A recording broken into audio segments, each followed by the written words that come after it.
Back off, man. I'm an artist.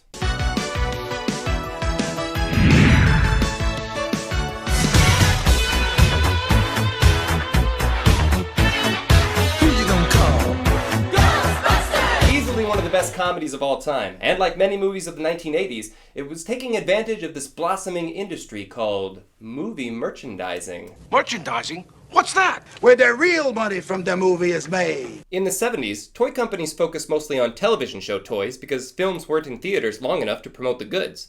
Most movies were inaccessible once they left cinemas. But by the mid-1980s, we'd gotten used to this new invention called home video. Yeah, if you owned a VCR, you could buy your favorite movies on tape and watch them whenever you wanted. Now you can buy full-length uncut movies on cassettes. Yes, please. You can go to the movies at your house. And so the movie toy market exploded. And Ghostbusters had no shortage of cool gadgets every kid wanted, from proton packs to Ecto-1, PKE meters, traps, their headquarters, goggles, uniforms, characters. It even got its own animated series, which then had even more stuff you could buy. I remember one of the monsters was a toilet. It's weird.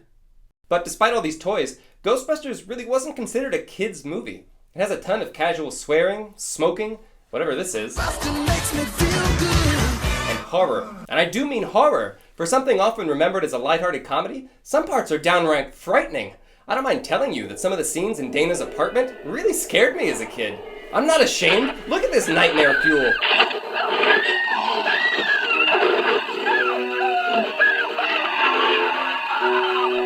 Sure, the movie's only rated PG, but that's probably because PG-13 didn't exist yet, and wouldn't for a few more months because of movies like Ghostbusters, Temple of Doom, and Gremlins.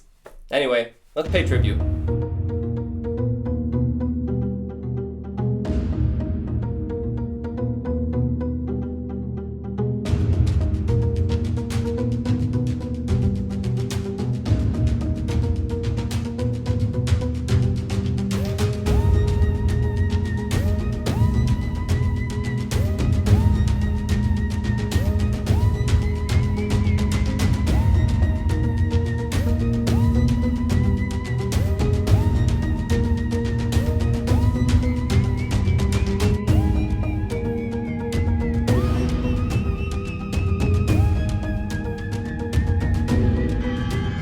Stay Puft Marshmallow Man.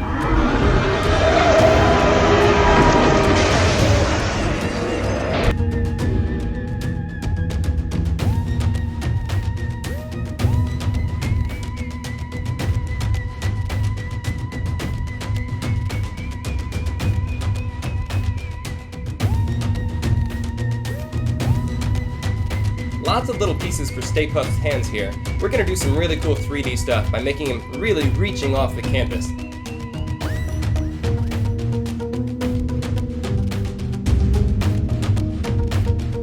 Now everything goes onto this 12 by 16 inch canvas I painted earlier.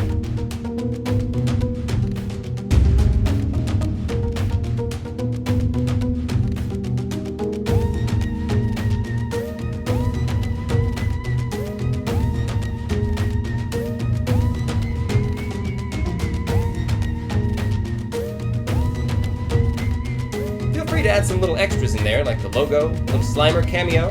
Very nice.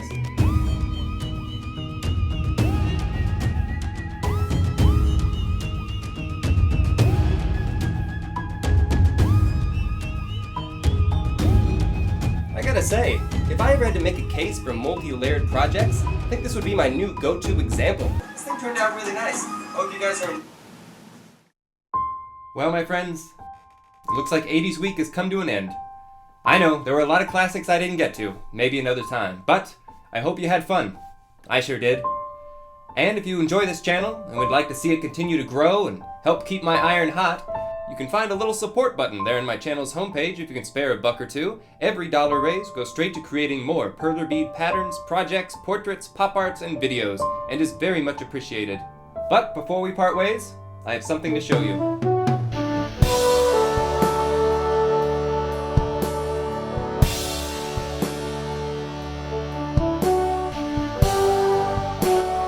This is my current work in progress, a big mini-pix mural, a tribute to a plethora of pop culture.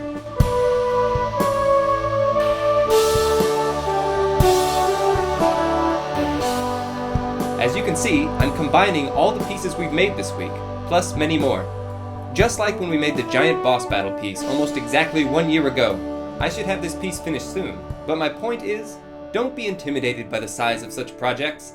Just like we've been doing all week, focus on one element at a time, one piece at a time, one character at a time, one bead at a time. So go ahead, throw on your favorite 80s movies, get some beads on the boards, and pay tribute to something you love. From the Pixel Art Shop, I'm Kyle McCoy.